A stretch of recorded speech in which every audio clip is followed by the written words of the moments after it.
Brexit. John Redwood claims European Union is rattled. Sign up for now and never miss the top politics stories again. Subscribe. When you subscribe, we will use the information you provide to send you these newsletters. Sometimes they'll include recommendations for other related newsletters or services. Our privacy notice explains more about how we use your data and your rights.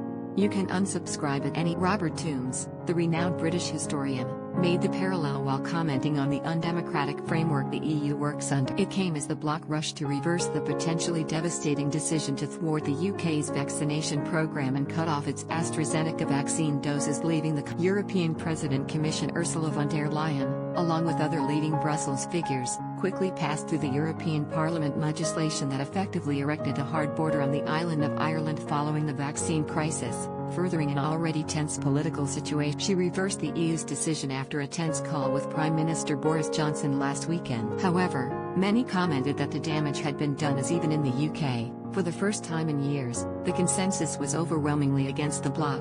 According to Professor Toombs, noted how the action had been taken without the full consent of all 27 members. This, he said, was significant, as it not only proved the bloc operates undemocratically, but also shed light on how it resembled the historically unfair aristocracy of the 9th. Making the comparison, Professor Toombs said, "The word to describe the EU is bureaucracy. It's a bit like a civil service without a government.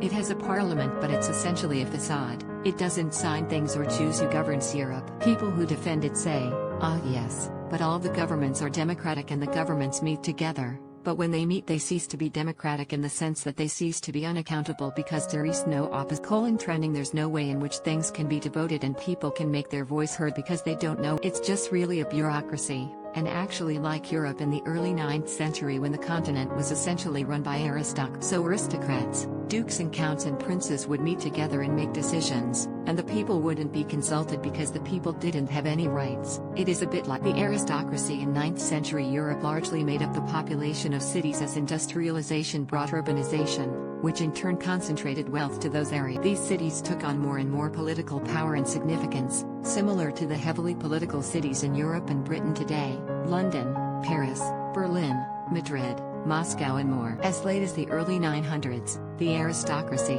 especially in Britain, Germany, Austria, and Russia, held disproportionate political dominance over their respective countries' discourse. The aristocracy in Russia, however, disappeared post-97 revolution as the communists disposed. Meanwhile, elsewhere, new liberal and socialist governments slapped heavy taxes on the aristocratic class, which sped up their loss of both economic and political power. Yet, Professor Toombs points out that because the EU Parliament is not a parliament in the sense of what is seen in France, the UK, Germany, among others, those that head the EU appear to be heading back to how things were in. Yanis Varoufakis, Greece's former finance minister, in 2005 said this move towards politicians being in government but not in power was the result of the economic interests, as once dominated by the aristocracy, now colonizing political loyalties. During a TED Talk he spoke of the two spheres, economic and political, and how the former had consumed the latter. Mr. Varoufakis said, "Have you wondered why politicians are not what they used to be? It's not because their DNA has degenerated. It is rather because one can be in government today and not in power, because power has migrated from the political to the economic sphere."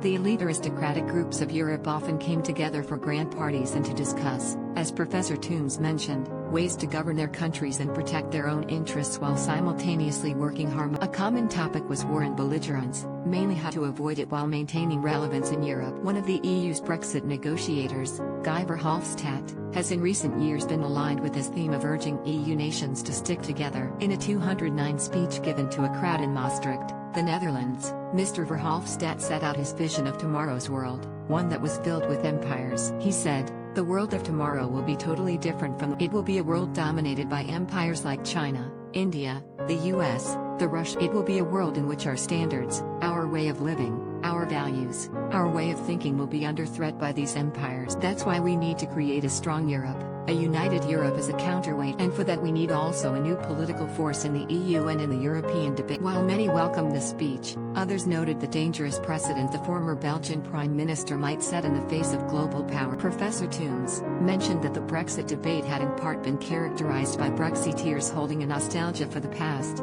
yet noted how Mr. Verhofstadt's words appear to hold a certain imperial nostalgia themselves.